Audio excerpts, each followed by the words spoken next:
দুঃসাহসিক চুরিকাণ্ড সংঘটিত হলো ধর্মনগর শিববাড়ি রোড স্থিত শিব মন্দিরে। এবার চুরিকাণ্ড সংঘটিত হলো ধর্মনগর শিববাড়ি রোড স্থিত শিব মন্দিরে। রাতে পূজারী না থাকার সুযোগে মন্দিরের প্রবেশ পথে থাকা একটি প্রণামী বাক্স এবং মন্দিরের ভেতরে থাকা অপর একটি প্রণামী বাক্স থেকে চোরের দল লুটে নিয়ে যায় বেশ কিছু টাকা পয়সা। ঘটনাটি সংঘটিত হয় গতকাল অর্থাৎ রবিবার রাতে। সোমবার সকালে মন্দির কমিটির লোকজনেরা ঘটনাটি প্রত্যক্ষ করতে পেরে খবর দেয় ধর্মনগর থানায়। খবর পেয়ে ঘটনাস্থলে ছুটে আসে ধর্মনগর থানার পুলিশ। এবার পুলিশি তদন্তে বেরিয়ে আসে এর আসল রহস্য। মন্দিরের উল্টো পাশে থাকা একটি দোকানের সিসিটিভি ফুটেজে ধরা পড়ে যায় আসল চোর।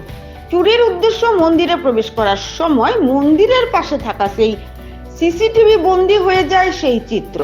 ফলে সহজেই সেই চোরকে পাকড়াও করতে সক্ষম হয় পুলিশ। ধৃতের নাম রাজু পাল, বয়স 19, পিতা স্বর্গীয় শঙ্কর পাল, বাড়ি ধর্মনগর শিববাড়ি রোড। জানা যায় এর আগেও নাকি শিব মন্দিরে আরো বেশ কয়েকবার এরূপ চুরিকাণ্ড সংঘটিত হয়।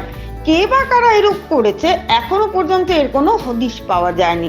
তাই এর পেছনে বড় কোনো চোর চক্র কাজ করছে কিনা সে উদ্দেশ্যে জিতের বিরুদ্ধে একটি মামলা হাতে নিয়ে এর তদন্তে নেমেছে পুলিশ।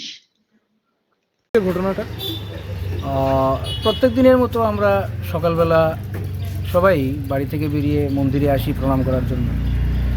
তো আমরা আনুমানিক 8টা সাড়ে 8টার সময় মন্দিরে আসার পর দেখলাম যে মন্দিরের এই বাইরের প্রণামের বাক্সটা ভাঙা। তো তার আগে ওইভাবে এইরকম ভেঙে চুরি হয়েছিল। তো আমাদের সন্দেহ হওয়ার পরে আমরা মন্দিরের ভিতরে যাই। মন্দিরের ভিতরে গিয়ে দেখি আমাদের শিবলিঙ্গটা আছে, শিবলিঙ্গের সামনের প্রণামী বাক্স আছে, সেটাও ভাঙা। তারপর আমরা একটু দেখাশোনা করার পর দেখতে পারলাম যে আমরা আমাদের যে শিবের যে ঘরটা আছে, মূর্তির ঘর, সেটার ভিতরে একটা বড় প্রণামের বাক্স আছে, সেটাও ভাঙার চেষ্টা করা হয়েছে।